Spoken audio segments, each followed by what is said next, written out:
I'm here at the Polyglot conference in Novi and I'm going to go talk to some polyglots and see what they have to say.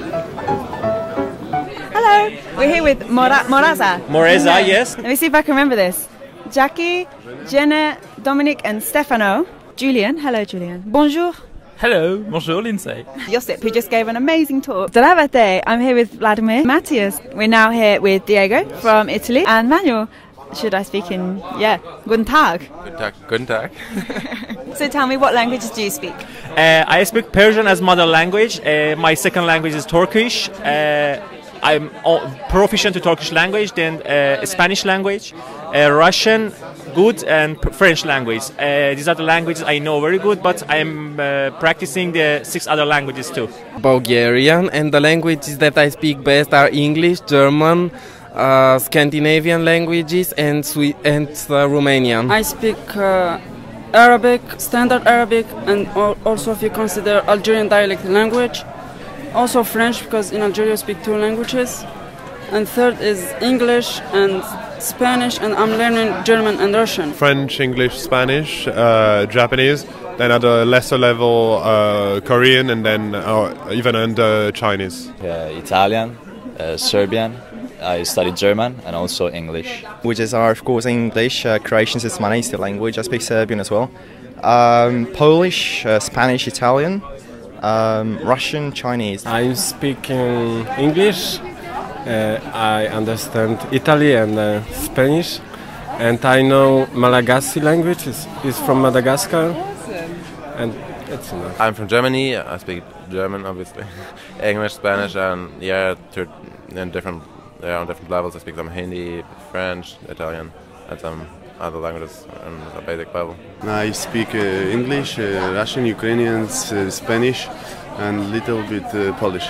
And I can speak English, German, Italian, Swedish, Greek, and French. And I'm also learning other languages like Spanish, Esperanto, and Serbo-Croatian. Italian, that's a mother tongue, of course. Then I speak German because I lived a lot of 13 years in Germany. And I speak Polish because right now I'm living in Poland for about 1 year and a half. So now I think my Polish is also pretty good. At school, I learned at school English and French. So that I'm fluent in English, not so much in French. And then also learned Russian. Probably my level of Russian is intermediate. And I claim I can speak Spanish, although I never really studied it. And you're from Iran, did you say? Yes, I'm Iranian from Tehran city. My parents are also Iranian. I'm quite pure. Yeah. And so where do you live now, in Iran? Yes, I'm living in Tehran and working also there. And do you find many polyglots in Tehran? There are not lots of polyglots in Tehran, but I know some other people too. Maybe if there will be a conference someday in Iran, you are welcome. I'll be there. How did you learn Malagasy and what inspired you to do so? Yeah, I live in Madagascar. I work in Madagascar 1 year, and it's not possible work when I don't know the languages, and I started to learn these languages. I want to talk to you more later about Sinhala. Oh yeah. Sinhala. Right now I'm studying Sinhala, like the most commonly spoken language in Sri Lanka, because I'm doing a semester abroad in Sweden, and I've met a lot of Sinhalese people there, and it's a nice language. I've been to Sri Lanka before, so I decided to learn it. Am I right in believing that you live in Copenhagen? Yes, currently I live and study there. And did you learn Danish in Copenhagen or beforehand? Well, I started to study the Danish language 1 or 2 years before I knew that I'm going there. And with German and Polish, before you lived in the countries, did you learn anything or did you learn purely on the spot? No, I learned them before. I learned German before I came to Germany, yes, for fun, and also before I started working in Poland, I've been learning some Polish. So I already had that intermediate level of Polish when I came to Poland. So. Did you find then learning a bit of Danish beforehand helped when you went first of all? Well, it helped a little bit, but not that much because I needed to deal with very complicated situations in the beginning, and and I don't think that my vocabulary at that point was sufficient to satisfy my needs. And did you find that having a sort of a solid foundation level was really useful when you moved? Yes, definitely. Well, it depends. For me, it was necessary because as my level of Polish was already good, I could just start. I could just start talking with my colleagues in Polish. Otherwise, I would have to talk in English, and then my Polish wouldn't have improved. With Russian and Ukrainian, do you get confused with them at all? Or? Russian and Ukrainian are my native languages because, as you know, Crimea now it's part of Russia. It was part of Ukraine, and I was born and raised in Crimea, so in Ukraine. And Ukrainian and Russian, it's a little bit different languages, but I consider them like my native languages. How long have you been learning Japanese? I just started learning last week, so it's interesting. Well, I've been learning for about like 7 years, I'd say. 7 years, so like that's almost my best language, like after English. Nice. Yeah. And do you live in Europe?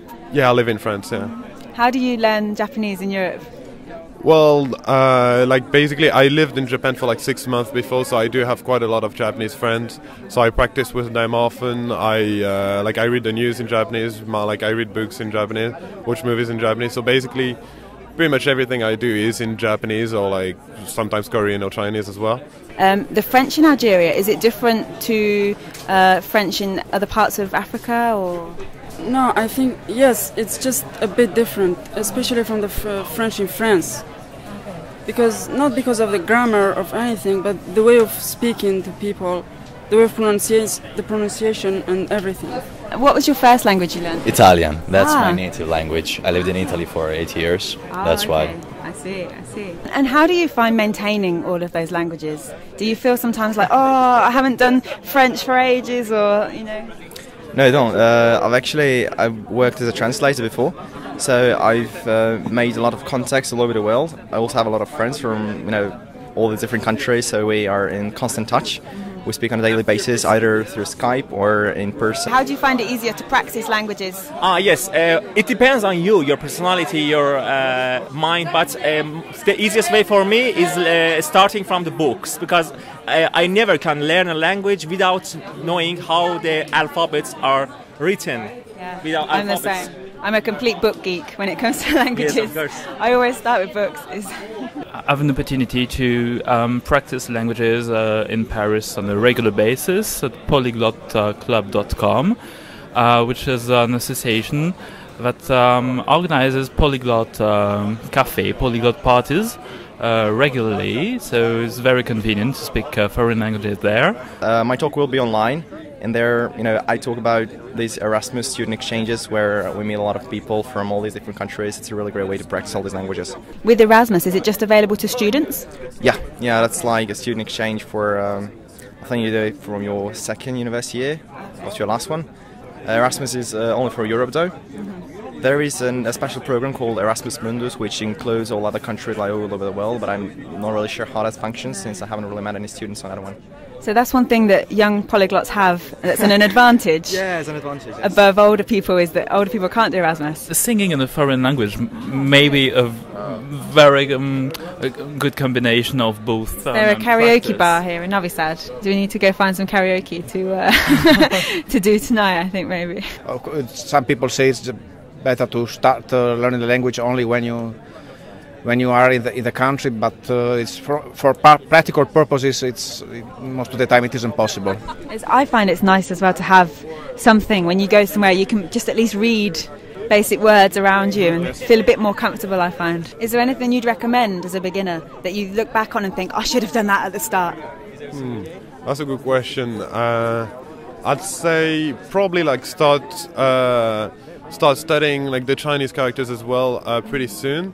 Like not a lot, but just a bit, so that when you actually start diving into it, you'll really get to it'll feel more natural. When you when I started, it took me about 1.5 years before I actually started learning those Chinese characters. And so when I look back now, I realized that at the time it was really difficult to really understand how it worked, because it was just so new. I got used to this easy Japanese, And then when I started to use those Chinese characters as well, it felt like a totally new language, although it was the same thing. Brilliant. Thank you very much for talking to me. Welcome. See you next time. Yeah. How do I say thank you in Persian? Yeah. Merci. Merci. Really? Merci, like yes, French? the same French. Ah, brilliant. I've learned something new today. Thank you. It's been a pleasure. Thank you. Yeah, it's been a pleasure too. Thank you. Merci. I look forward to the rest of the conference. Thank you. Bye. Thank you. How do I say thank you in Danish? Mange tak. Okay. Mange tak. It's been a pleasure to talk to you. Well, thank you very much for speaking to me today. It's a pleasure. Thank you. It was Okay. a pleasure.